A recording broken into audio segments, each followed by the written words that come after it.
देखिए, अज्जा की तकसीम की बात नहीं यहाँ पर जो फायज ईसा साहब ने जो स्टैंड लिया है वो कानूनी तौर पर बिल्कुल सही स्टैंड है, क्योंकि वो प्रैक्टिस एंड प्रोसीजर एक्ट जो है उसको उन्होंने सस्पेंड किया, उस पर कोई फैसला नहीं हुआ और उन्होंने सस्पेंड कर दिया जिससे पहले कि वो एक्ट बना।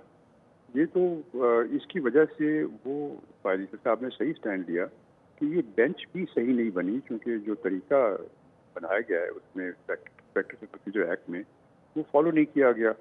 तो उनका स्टैंड सही है। तो अब ये है कि उनको अब वो चले गए उठ करके, दूसरे जज साहब भी चले गए, अब उन्होंने रिकॉन्स्टिट्यूट कर दी बेंच सात जजेस की।